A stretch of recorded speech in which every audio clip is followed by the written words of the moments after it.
Well, got back in obviously Sunday and did a lot of review of the game, not just obviously the critical areas that second half, but just really from the get-go, from the opening play to the last play. Never been involved in a game where there's so much swing and emotion, obviously the impact that had during the course of the game, our reaction to it. Obviously, I said what I said after the game about just the great learning moment. I've always said, right, you actually probably can teach more and make your team grow the most after wins than after a loss. But I would say that's even probably tripled, if not more, with teams that you win, right? But win in a close game, right? In a way that I think they know they could have easily lost that game and how bad they would have felt afterwards. So I think it was a really good teaching moment on Sunday, not just for our defense, but also certain phases of, the special teams we really played really well in the special teams game, except for obviously the onside kick, right? So you do things really, really good. I know Dish made a big point about there was a graphic they put out, the best special teams unit in the country, and he made a big point of that on Friday and in his talk to our guys, and I saw it transcend on the field. Unfortunately, we weren't able to come up with the onside kick, which would have negated the whole scenario, but a really good teaching moment for our guys, players, coaches, everybody involved. Honored a lot of really good players on offense. Luke got more accolades today, right? And then I would just do a special shout out now to, if everybody can amplify who Pat Bryant is, to the Blitnikoff Award. I'm not trying to get him an award, I'm just trying to get him on the watch list. We had to do this last year with Isaiah Williams, who ended up being one of the best receivers in the country and on an active NFL roster now. Pat Bryant literally leads, if not, he's in the top 3 in major categories, not just in our conference, but in the country. So special shout out to the Blitnikoff. Hopefully you begin to hear us. We email him every week and it's falling on deaf ears, but Pat Bryant is a guy that literally embodies everything that we preach here about the development of who he is, what he stands for. That I'm sure a lot of you saw the Big Ten Journey episode last week, which was just a truly remarkable piece, not just on him as a football player, but him as a person. I just thought it was really cool. So also at that position, Zachary Franklin just continues to show up and do a lot of really good things. I think you have a guy like that that just continues to show up game in and game out. And then the one that was really special, Hank Beatty, just a guy, again, one of the first guys that we offered when we got here from Rochester, and everything that he embodies, what he represents, the background and the history of who he is. And then I was ironically on the field, right? There was a million people. Wanted to make sure I got across to shake the coach's hand, and then got a chance to, celebrate with our guys. But it was, all of a sudden there was this army of young people around me, and it was Hank Beatty, and it was just all these kids from his community that had come to celebrate his day. So I didn't know that was going on, and then to have him play the way he did was really, truly awesome. So also I thought Josh McCray really stepped for the forefront and did a lot of really good things. Josh Krutz up front probably played his best game as a center. Just really was involved in a lot of one-on-one blocks with that front that they play. It puts a lot of stress on the center, and I thought he handled that very well defensively. Interviewed kind of 3 guys at all 3 different levels. T-Raw Edwards played extremely good. You need that nose to play well in a game like that, and he did a really good job. Was our most productive player up front and graded out at over 90%, a really good player. Obviously, Dylan Rosiak is a one-man wrecking machine on the last play of overtime. I don't know if we need to hold him for that last play, but he was. I thought there was a justifiable moment. I know he was extremely frustrated at the end of the game when they scored, and then to have the vindication, the way he played the last snap and to kind of put that game to bed was awesome. And then really a guy that Caleb Patterson has continued to grow. A guy that played every snap. I think we had very few guys that played every defense snap. He was one of them. I just thought he played. Even getting the tight end down on the wide delay there to get a guy down and put us in a position to play another play was really, really awesome. So super excited about that. And we'll move on to the Michigan game. This is one that obviously I made a big point of it the other day. Josh is going to be our guest captain. I know how much this means to the fan base of Illinois, and Josh being a former alum here and obviously director of our intercollegiate athletics, what he stands for and represents to make this game what it is has been awesome. To have it culminate this week into 2 ranked teams. I couldn't believe when I saw the stat the last time this happened was when he was a senior in college, which is amazing. Not that you're that old, Josh, but just to kind of put things in perspective of what we're doing right now and what we're able to accomplish. I know everybody lives in the now and all that goes into it, but there's just so many stats I see every week that Bret throws in my box. Lauren, you were 70 the last time that we had a team that knocked off another ranked opponent, if I believe right, 1990, right? I talked to a guy today that was 65 years old, and he's seen 2 wins against Michigan in his lifetime. Wow, 2. Well, I'm 3-3 against them, and I didn't like the last one. So everybody's got their history. This game means a lot to me. We will put our best foot forward and excited about the opportunity and go. Coach, 3-0 in close games, 2-0 in overtime games, and I know a lot goes into that, obviously, but for your team specifically, what's been the difference between winning and losing those close games? You know, one of the things I always say, I love to read the quotes of our opponents that we're playing against, right? For the most part, I think you get a real honest assessment either before the game, during the game, or after by what players say, right? And coaches are a little bit more savvy, you know, they know their responses, but players usually regurgitate what they believe and what they feel, and they do it in the most critical moments. And Bret and I've been together now since we got here 4 years ago, and he always sends me quotes from our players and what they say, and the one thing that just resoundingly keeps coming back is the way that we prepare is the way that we play, right? And the moments that we put these guys in, I think during practice, I spent a lot of time. I don't know how many hours this morning already just kind of working about Tuesday's practice, right? So Michigan is a very scripted football team. They play very, very good football. They're sound fundamentally, offensively, defense, special teams. Their offense has been on the field for 74% of their snaps have been early downs, and their defense 77% of their downs, right? So the reason we practice early downs on Tuesday is the large part of the game, 75% of the game is played on early downs. So we got to learn to play like that. So in answer to your question, like, I think the thing that gives our guys the moment to have those things to be successful is they've been prepared, they've been put in that position, they visualize it, and also a little bit of some of the pain of the past, right? So some of our number one season goal this year was remember the past, prepare for the future, and I think literally every week that comes up. I get, you know, Aaron, I'm sure you guys just shot a lot of questions at him, right? But when they were out at the coin toss, I literally clicked over defense. I think I said in the post-game presser, I said, hey, these guys score a touchdown, they're going for 2. I don't know when it's going to happen, but I'm just telling you that's what has happened. As soon as I saw them score and I saw their whole staff put up 2, we had already called what we wanted to call defensively. I think Aaron had it down to 2 calls, and he called the play that ultimately won the game, right? So a lot of fun in that. Right. Josh has planned this game for a while, Mm-hmm. And you guys have made it into something even bigger. So Mm-hmm. what does this moment mean for you guys? Yeah, you know, the last one was pretty big, right? And then the reason I just got choked up is you guys probably know what happened the last time we played, right? So the last one was big. I thought we had a good enough football team to go up there and win. Unfortunately, it didn't, right? And there's a lot of things that went into it, things that we could have done better. So we didn't get to rematch these guys last year, so we got a chance to rematch them this year. Those things mean a lot to, I think even in league play, it's changed a little bit now, but this year we had 6 rematch games. We're through 4 of them. We're 3-1. Last year against those same 4 teams, we were 0-4, right? So I think our guys know the growth they've had, but I told them last night there is nothing more challenging than to have a team that has continued to play well and continues to move forward to keep doing the same things that have brought you success, right? Don't get bored doing things well. And you know, that's why there's going to be a huge emphasis on Tuesday's practice. We had to have a huge learning day yesterday, but the fact that Josh, you know, did everything he could to get this game to be here on this date in this moment. I know a lot of other people did as well, but to make it a big game has been awesome for me as a head coach. Like, I know that this is Michigan week, right, from the outside world, but for us, it's got to be the same preparation day in and day out, just as much as it was this past week against Purdue, just as much as what it'll be next week against Oregon, all the things that matter. Right, you hinted at it a little bit Saturday night, but can you walk us through the nightmare that it is when you know a quarterback change is happening and maybe you're going to see something completely different, and oh, by the way, we only have like 24 hours to prepare for this? Yeah, I think that's, you know, I've been a coordinator. I remember I learned through that exact moment. I had a great idea. We were at Kansas State. We were playing Texas. I forget who the starting quarterback was, but we're like, hey, we're going to get after these guys. We're really going to do it, you know, and if we get him out, right, they're going to bring in this young guy that really hasn't played yet. His name was Vince Young. Come in and run about for 250 yards on weak side option.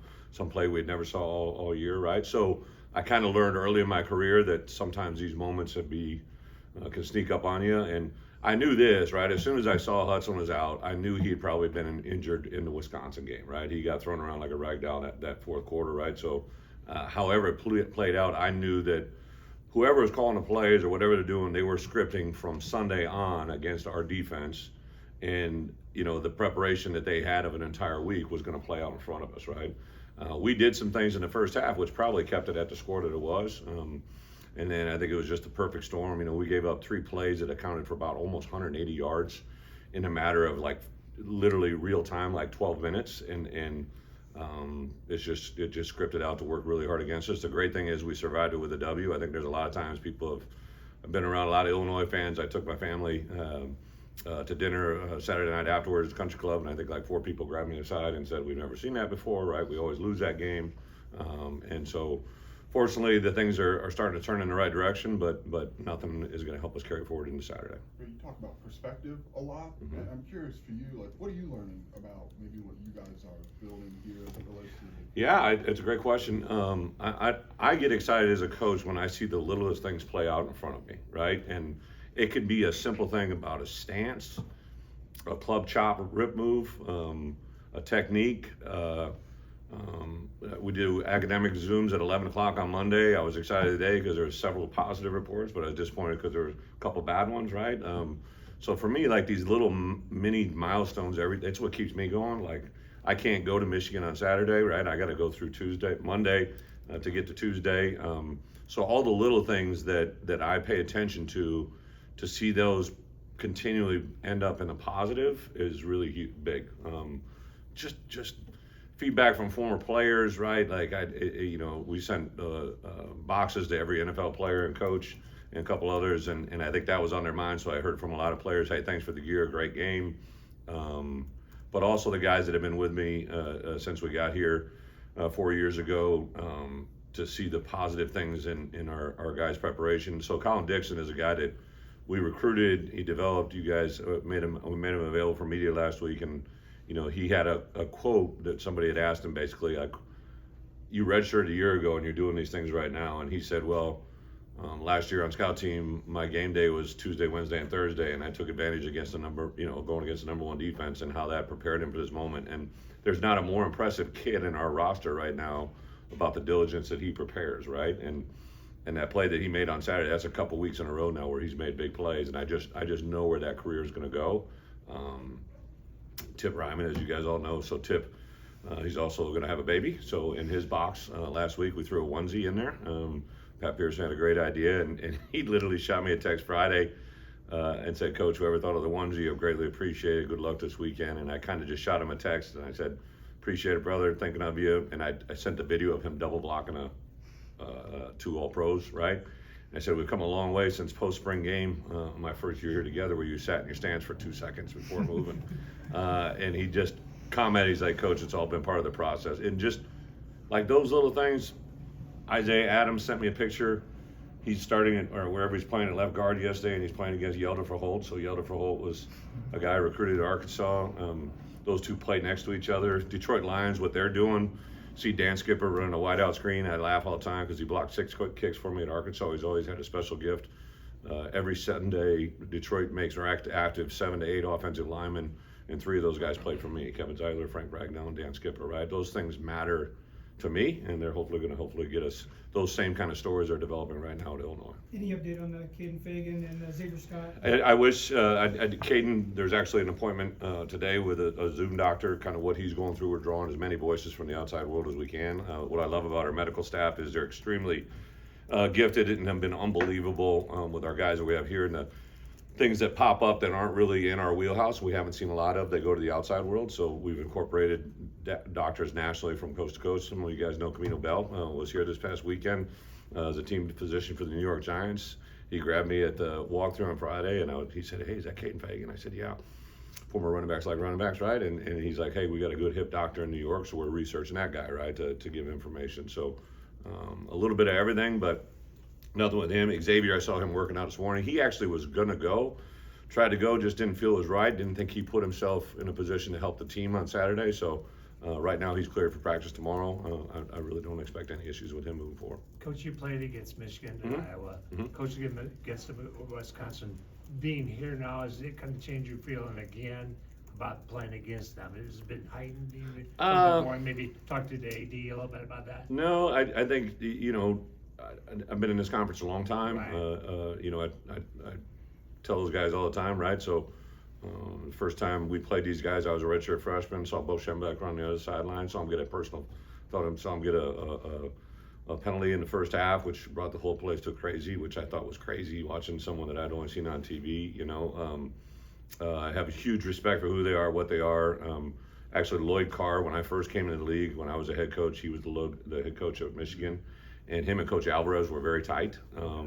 So he actually kind of grabbed me after that first year. The only game I lost my first year, we went 12-1, was to Michigan, and I remember Lloyd grabbing me at spring meetings and just kind of talking about what I had in front of me and what I should, be aware of, what I should take, and like just really kind of took a young coach aside.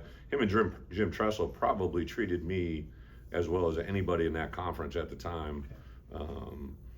Joe Paul's still trying to figure me out, but those two guys were really, really good, and I've tried to do that now for me as a head coach. I've tried to carry it forward with young coaches that come up, and not saying I'm Lloyd Carr or Jim Tressel, but I've been in this league a long time, and I try to say those things to young coaches. But playing Michigan, I think from the outside world, is obviously makes a big deal, and it does to me too. But like I learned this one from Coach Alvarez, right? Like I remember when he first began to teach and install on me some things, like you don't get ready for Michigan, or you don't get ready for Ohio State, you don't get ready for Penn State in 1 week. You do it 365 days a year, right? And that's what you got to rely on. If you try to make something magical in a week, it's never going to work. So it's kind of what we do. I guess with the Oregon Talk game, for one more after this. with the Oregon game being on CBS, it'll be 4 of your first 8 on networks and on 3 different ones. Is there some kind of tangible impact to the Illinois football? We're on CBS next week. CBS, Same crews Fox. and Ness and everybody. Oh, nice. CBS, Fox, NBC. You know what? Absolutely, it's awesome. I think anytime you go on national TV and make yourself in front of that many people is an awesome deal. I think the more that becomes the norm, I think that'll be the part that I really enjoy, right? Like instead of celebrating all these great moments that are coming up, like it's, like you hit lotto, let's just kind of act like we've been here, right? And there's definitely a growth that we have to go through as a football team, but also as a fan base. Like, listen, we haven't lost a game out there this year, right? That place should be rocking, right? That place should be going crazy, right? To have 2 ranked teams, that's what I want to hear, right? And they've been great. Student section, after the game, whenever you see the last play and the camera vibrates, that means some good shit's happening in the stadium, right? That's a really good thing. And, right, when we go to Michigan, we have to prepare for crowd noise there. I would really like for someone to have to prepare for crowd noise coming here. That's when we've arrived. When you have a game like this, whereas, obviously the 100-year anniversary, I know in Iowa they talk about the 1939 season and Niall Kinnick and everything else, they've used that for decades. Have you used, either this week or other times, the history of this game and what it meant to college football, that type of thing with the players? Yeah. Before the season even started, I kind of talked about the game and knew that this was going to bring a lot of, we didn't know at the time we were going to have 2 ranked teams coming here. But I definitely, on Sundays, yesterday we obviously did our, in the first session, we kind of get together and we put the game to bed, and then we come back in an evening session before we get into Michigan prep, and I kind of put the final touches on what happened. One of the neat graphics that our video people did is they had the cannon drop on the stadium there, and then the shield came up with 100 years in it, and I just circled it, and I said, this didn't happen overnight, right? This happened because Josh and his crew got together during the last year and a half of planning of this and wanted to celebrate a 100-year anniversary game. We made some special favors to Nike. Ironically, we're going to Oregon next week, all right, the home of Nike and all that goes into it with Phil. But I crushed Nike for a week, or for a year, right? Like, we're gonna want special unis for this thing, and we're one of 2 new uniforms in college football that get to display this coming Saturday. So a lot went into it. Our players, I think, can know that, feel that, understand it. It's definitely part of what it is, but I wouldn't say it's an end-all be-all. This is the 2024 University of Illinois against the 2024 Michigan team, and hopefully that makes its own story.